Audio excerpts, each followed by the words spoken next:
জুলাইয়ের 25 তারিখের আগেও টেলিভিশন কিংবা অনলাইন টক শোতে আসার জন্য আওয়ামী লীগের সকল স্তরের নেতারা কিংবা আওয়ামী লীগপন্থী বুদ্ধিজীবী ও সাংবাদিকরা টক শো উপস্থাপক এবং প্রযোজকের কাছে নিজের জন্য নিজেই তদবির করতেন।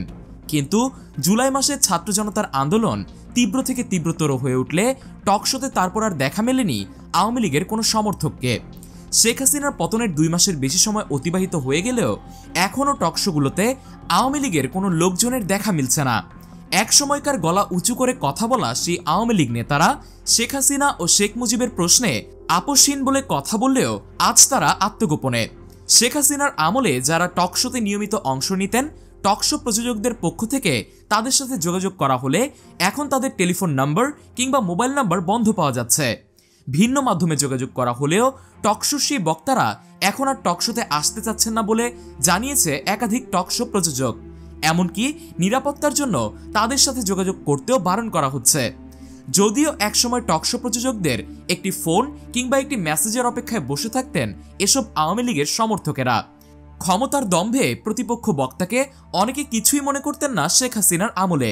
ফলে একাধিক অপ্রীতিকর ঘটনাও ঘটেছিল টকশোর মধ্যে।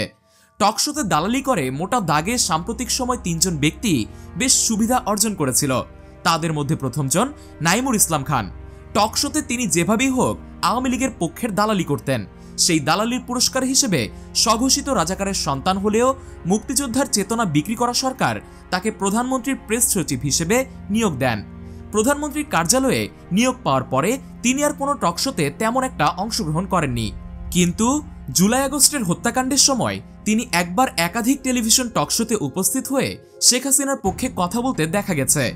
5 আগস্টের পর থেকে তিনি আর কোনো টকশোতে অংশ নেননি এবং কোথাও তাকে খুঁজেও পাওয়া যাচ্ছে না। যদিও আত্মগোপনে থেকেও কুমিল্লায় জমি বিক্রির তথ্য জানা যায় এই বিতার্কিক সাংবাদিকের বিরুদ্ধে। টকশো করেই আওয়ামী লীগের সুনজরে আসেন সাবেক তথ্য প্রতিমন্ত্রী এ আরাফাত। জুলাই আগস্ট এ গণমাধ্যমে সরব থাকলেও তিনি এখন কোথায় এ নিয়ে সৃষ্টি হয়েছে ধোঁয়াশা। অনেকে ধারণা করছেন আরাফাত হয়তোবা বিদেশে পালিয়ে গিয়েছেন, আর পালিয়ে গিয়ে বর্তমানে আওয়ামী লীগের সোশ্যাল মিডিয়াগুলো তিনিই সামলাচ্ছেন। আওয়ামী লীগ আমলে টকশোতে বেশ প্রভাব বিস্তার করেছিলেন সুভাষ সিংহ রায়। ঢাকা বিশ্ববিদ্যালয়ে ছাত্রলীগ করা সুভাষ সিংহ রায় একটি অনলাইন পত্রিকা খুলে নিজেকে সাংবাদিক হিসেবে টিভিতে নিজের পরিচয় দিতেন, কিন্তু সেভাবে তার সাংবাদিকতার কোনো অভিজ্ঞতাই ছিল না। টকশোতে আওয়ামী লীগের পক্ষে দালালি করে পুরস্কার হিসেবে সরকারের পক্ষ থেকে তিনি পেয়েছিলেন সোনালী ব্যাংকের পরিচালকের পদ। কিন্তু নানা অনিয়মে জড়িয়ে সেই পদ হারাতে হয় সুভাষকে। সোনালী ব্যাংকের ঋণ কেলেঙ্কারিতে নাম আসায় তাকে সেইভাবে আর প্রকাশ্যে সরকার পুরস্কৃত করতে পারেনি। কিন্তু তার স্ত্রীকে সংরক্ষিত নারী কোটায় এমপি বানিয়েছিল শেখ হাসিনা।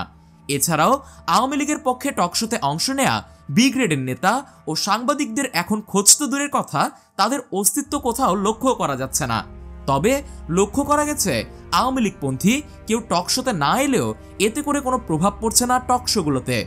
বরং বর্তমানে টকশোগুলোর টিআরপি এবং ইউটিউব ফেসবুকে প্রকাশ হওয়ার পর বরং দর্শক সংখ্যা আগের চেয়েও বেড়েছে। অনেকের দাবি আগে আওয়ামী লীগপন্থী কিছু টকশো বক্তা এসে টকশোর পরিবেশ নষ্ট করে দিত, যার জন্য টকশো দেখার ইচ্ছা ও রুচি হতো না।